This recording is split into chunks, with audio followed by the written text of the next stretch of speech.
has first and 10 in the closing minutes of the fourth quarter. Note the offense shifts to the right side for this play.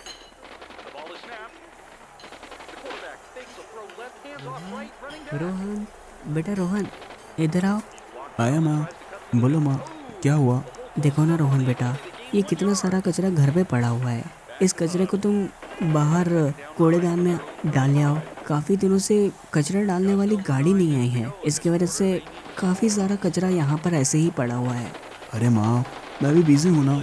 अच्छा, तो तू game खेल रहा है और मुझे बोल रहा है कि तू बिजी है। ला दे अपना फ़ोन मुझे। अब ये कचरा तू फेंक कर आ, तभी मैं तुझे तेरा मोबाइल वापस करूँगी। क्या माँ, एक गेम तो खेल रहा था मैं। चुप, तू जाता है या फिर तेरे पापा को बताऊँ? अरे माँ, मैं जाता हूँ, आप बाबा को कुछ मत बोलो।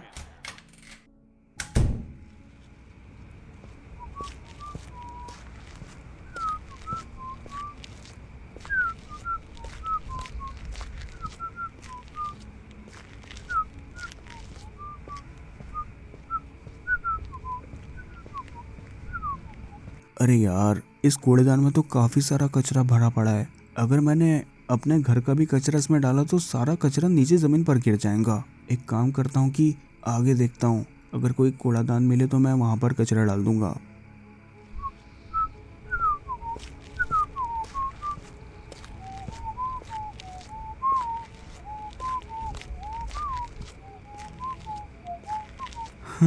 अब और आगे चला नहीं जाता, यहीं पर कचरा फेंक देता हूँ। अरे, इस बरगद के पेड़ के नीचे कौन इतने सारे दिए जलाकर गया है? मुझे क्या, मैं यहीं पर कचरा फेंक देता हूँ, किसी को पता ही नहीं चलेगा।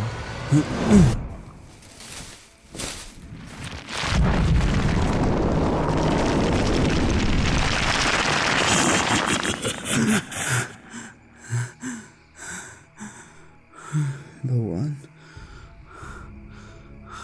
अबे क्या हुआ, तू इतना हाफ क्यों रहा है? नहीं यार, कुछ नहीं। क्या हुआ, तू कोई भूत देख लिया क्या? नहीं यार, पर जो देखा वो भूत से कम नहीं था। क्या, तू किसकी बात कर रहा है? वो मैं, अगर मैंने इसे ये बता दिया कि मैंने कुछ देर पहले क्या देखा था तो ये कॉलेज में सबको ये बात बता देगा और फिर मेरा मजाक बन जाएगा।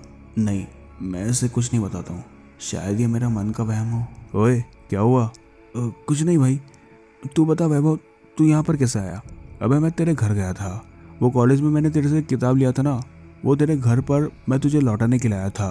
पर तेरे घर पहुँचने के बाद मुझे ये पता चला कि तू घर से बाहर गया है कहीं, तो मैंने उस किताब को तेरे घर पे दिया और फिर मैं वापस घर जा रहा था कि तभी तू मुझे रास्ते पर दिखा। और जैसे ही मैंने तेरे कंधे पे हाथ रखा तो तू मुझे देखकर ऐसे डर गया कि मानो तूने 100 भूत देख लिया हो। नहीं यार, मैं डर तो गया था पर मैंने कोई भूत नहीं देखा। अच्छा, तो तू अभी कुछ देर पहले क्या देख रहा था? तू बोल रहा था कि मैंने किसी भूत से कम नहीं देखा, बता ना क्या हुआ? अरे कुछ नहीं यार, यार मुझे एक काम है, मैं घर जाता हूँ। क्या हुआ?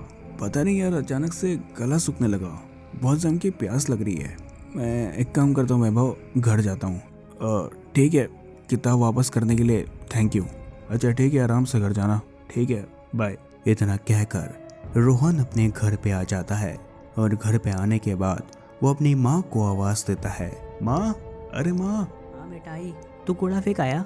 हाँ माँ, पर थोड़ा पानी लाओगे क्या? मेरा गला बहुत सूख रहा है। हाँ बेटा, मैं लाती हूँ पानी, तू यहीं पर बैठ जा। और हाँ, वहीं पर तेरा मोबाइल पड़ा है। हाँ ठीक है माँ, पर आप जल्दी पानी लाओ। ये ले।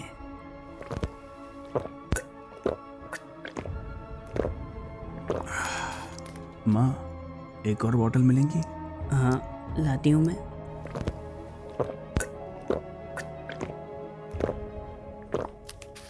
माँ, एक और बोतल लाओ ना। क्या हुआ तुझे रोहन, इतनी प्यास लगी है तुझे? माँ, सवाल मत पूछो, प्लीज पानी लेकर आओ ना। ठीक है, मैं लाती हूँ। इतना कहकर रोहन की माँ फिर से रोहन के लिए पानी लाने के लिए चली जाती है। अब तक रोहन ने 3 से 4 लीटर पानी पी लिया था। तभी कुछ समय के बाद रोहन की माँ को कुछ अजीब सा लगता है। तभी रोहन की माँ रोहन को ये कहती है, अरे तू कितना पानी पीएगा? अभी तक तूने 5 से 6 बोतल पानी गटक लिया है और फिर से तुझे पानी चाहिए? माँ, मुझे बहुत प्यास लगी है, तुम प्लीज पानी लाओ। अरे बेटा रोहन, क्या हुआ तुझे? मुझे तो कुछ समझ नहीं आ रहा है। रोहन के पापा, हाँ क्या हुआ? अरे इधर आइए ज़रा। देखो ना रोहन को क्या हुआ। क्या हुआ है? क्या हुआ? फिर से उसने कोई शैतानी की क्या? नहीं, रोहन को पता नहीं क्या हुआ, जब से ये बाहर से आया तब से ये लगातार पानी पीते जा रहा है। अब तक इसने 5 से 6 लीटर पानी पी लिया है, फिर भी इसकी प्यास नहीं बुझ रही है। देखिए ना इसे क्या हुआ है, पूछिए जरा से। बेटा रोहन, क्या हुआ तुझे? तू इतना पानी क्यों पी रहा है? इतना पैसा है क्या तू? पानी, क्या? पानी लाओ मेरे लिए। बेटा रोहन, क्या हुआ तुझे? तू ऐसे क्यों बात कर रहा है? चुप उठे, जितना कहा है उतना ही कर। जा पानी ला मेरे लिए। ये रोहन की माँ, ये क्या बोल रहा है? पानी दो, पानी दो मुझे, पानी दो। मुझे कुछ समझ नहीं आ रहा है, इससे क्या हुआ अचानक से? बेटा रोहन, अगर तूने इतना पानी पिया तो तेरी तबीयत खराब हो जाएगी। ज्यादा पानी मत पी। हाँ, तुम लोगों को समझ नहीं आता क्या? मुझे पानी चाहिए, पानी लाओ मेरे लिए। रोहन की माँ, मुझे लगता है कि इससे कुछ हो गया है। एक काम करता हूँ, इसे दवाखाना लेके जाता हूँ। नहीं, मुझे लगता है कि इस पे किसी ने काला जादू कर दिया है। जब से ये घर पे आया है तब से इसे बहकी बहकी बात कर रहा है, लगातार पानी पी रहा है। मुझे कुछ ठीक नहीं लग रहा। इसे इसे आप कोई मंदिर या फिर कोई तांत्रिक के पास लेकर जाइए। हॉस्पिटल लेके जाने का कोई मतलब नहीं। चलिए इसे कोई मंदिर पर लेके जाते हैं, वहाँ पे कोई पंडित को इसे दिखाते हैं। क्या पता इस पे किसी ने काला जादू करके रखा हो। मेरा बेटा। हाँ, तुम चिंता मत करो रोहन की माँ, मैं इसे मंदिर ही लेके जाता हूँ। वहाँ पे कोई तांत्रिक बाबा मिलता है तो मैं उस तांत्रिक बाबा को इसके बारे में बताता हूँ। तुम चिंता मत करो, तुम घर पे रुको, मैं इसे लेकर जाता हूँ मंदिर। इतना कहकर रोहन के पिता रोहन को अपने साथ में गाड़ी में बैठाकर पास ही के एक मंदिर पर लेके चले जाते हैं। मंदिर पूरी तरीके से खाली पड़ा हुआ था, बल्कि मंदिर के सीढ़ियों पर एक तांत्रिक बाबा बैठा हुआ था जो कि अपनी एक आंख से अंधा था। रोहन के पिता तुरंत ही उस तांत्रिक बाबा के पास अपने बेटे रोहन को लेकर चले जाते हैं। प्रणाम बाबा, मेरी सहायता करो। देखो ना मेरे बच्चे को क्या हो गया, ये अजीब अजीब सी बातें करे जा रहा है, पता नहीं इसे क्या हुआ है। ये जब से घर पे लौटा है तब से ये 3 से 4 बोतल पानी पी चुका है, पता नहीं क्या हुआ इसे। मुझे लगता है कि इस पे किसी ने काला जादू कर दिया है। बाबा देखिए ना, मेरे बच्चे की सहायता करिए। तभी वो तांत्रिक बाबा अपने सीधे हाथ से रोहन के एक हाथ को पकड़ता है और अपने दूसरे हाथ को रोहन के माथे पर रखता है और फिर ध्यान लगाकर ये देखता है कि आखिर रोहन को हुआ क्या है।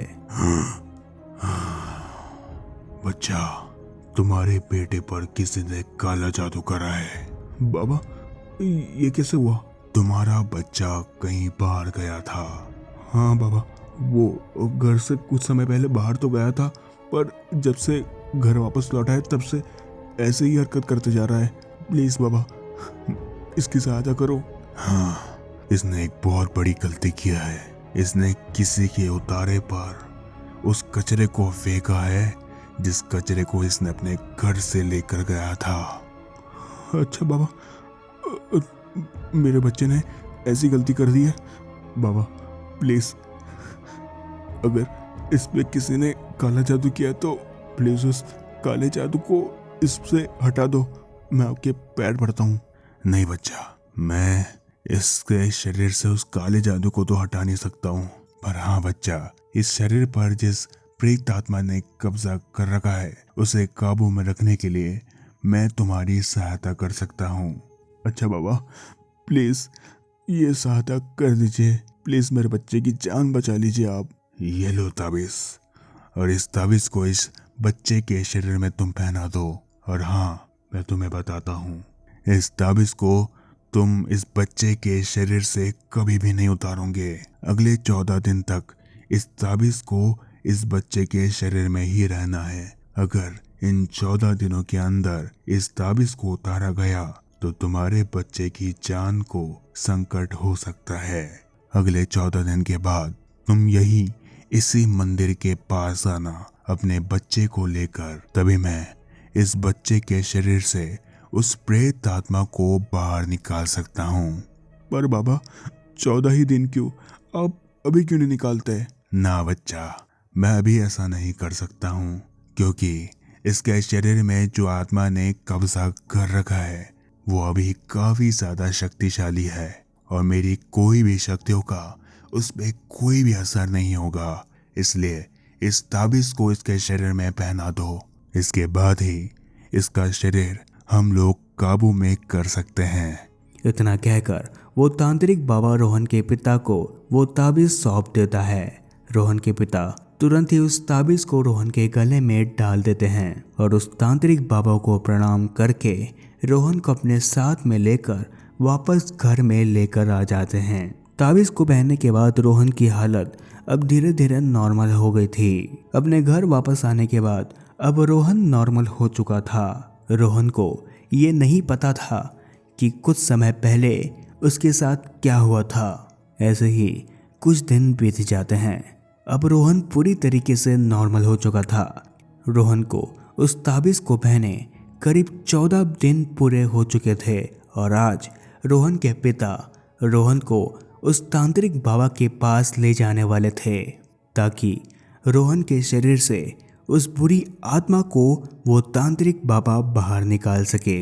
अब क्योंकि रोहन को 14 दिन बीत चुके थे, इसलिए आज रोहन के शरीर से उस बुरी आत्मा को बाहर निकालने का दिन था। रोहन अपने कॉलेज से घर वापस लौट रहा था, तभी वो अपने माँ को आवाज़ देता है।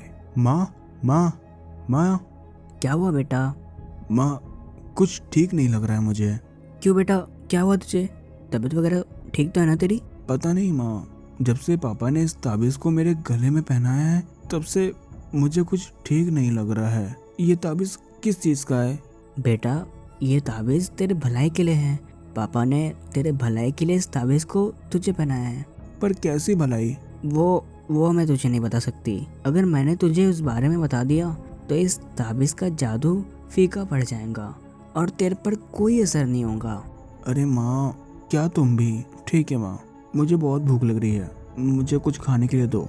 बेटा रोहन, मुझे अभी मार्केट जाना है। तो एक काम कर, मैंने गैस में सब्जी चढ़ा रखी है, तू गैस को बंद करके वो सब्जी ले ले और सब्जी रोटी खा ले। तब तक मैं मार्केट करके आती हूँ। ठीक है माँ। चल, अब मैं मार्केट जा रही हूँ। ठीक है, अपना ख्याल रखना। ठीक है माँ। पता नहीं रोहन ने खाना खाया होगा या नहीं।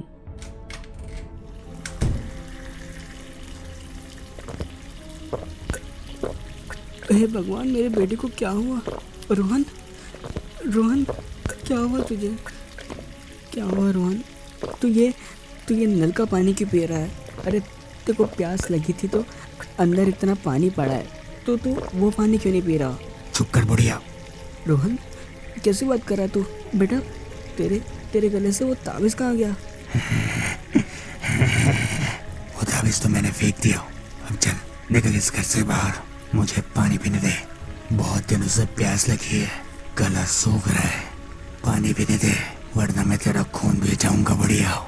रोहन की माँ रोहन की ऐसी हालत देख काफ़ी ज़्यादा डर जाती है और तुरंत ही रोहन के पिता को कॉल करके इस बारे में सारी बातें बता देती है। कुछ समय के बाद रोहन के पिता भी घर में आ जाते हैं। अब रोहन के पिता जब घर पहुंचते हैं तब रोहन के पिता भी रोहन की ऐसी हालत देख काफ़ी ज़्यादा डर जाते हैं। रोहन के पिता रोहन को फिर ये पूछते हैं, रोहन बेटा क्या कर रहे हो तुम? पागल हो गए हो क्या? अगर तुम इतना पानी पियोगे तो तुम्हारी तबीयत ठीक नहीं रहेगी, तुम मर भी सकते हो। बेटा ये पानी पीना बंद करो। और तुम्हारे शरीर पे वो ताबीज़ था, वो कहाँ गया? हे बुढ़े, चल हट यहाँ से, मुझे पानी पीने दे। इतना कहकर रोहन लगातार उस नल के नीचे बैठकर पानी पीने लग जाता है। तभी रोहन के पिता तुरंत ही घर के आस पड़ोस के पड़ोसियों को अपने घर में बुलाते हैं ताकि वे लोग रोहन को हॉस्पिटल में ले जा सके। आस पड़ोस के लोग जब रोहन के घर में पहुंचते हैं तब वे सारे लोग रोहन को तो उठा रहे थे, पर रोहन अपने जगह से 1 इंच भी दूर उठ नहीं पाता है।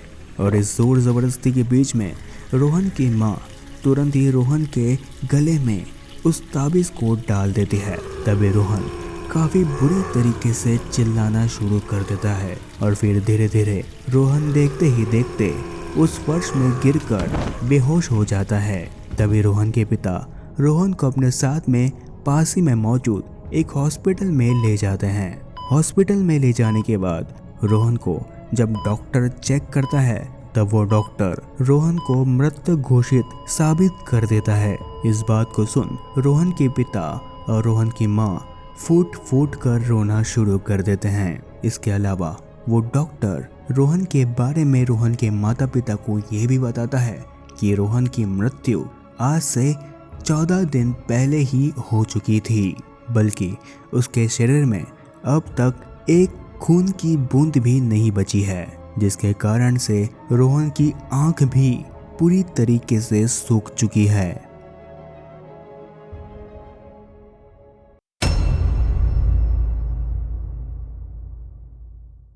तो कैसे लगी आप सभी को आज की हमारी ये स्ट्रेंज स्टोरी। मैं आशा करता हूँ कि आप सभी को ये स्टोरी काफी ज्यादा पसंद आई होगी। तो अगर आप लोगों को ऐसे ही डरावनी कहानियां सुनना पसंद है तो आज ही हमारे चैनल स्ट्रेंज स्टोरी हब को सब्सक्राइब करें और साथ ही उस बेल आइकन को दबाना मत भूलिएगा, ताकि आप लोग ऐसे ही डरावनी कहानियों का आनंद ले सके और चैनल पे आने वाली हर एक अपडेट को पा सके। मैं मिलता हूँ अगली एक और नई डरावनी स्टोरी के साथ। तब तक के लिए डरना जरूरी है।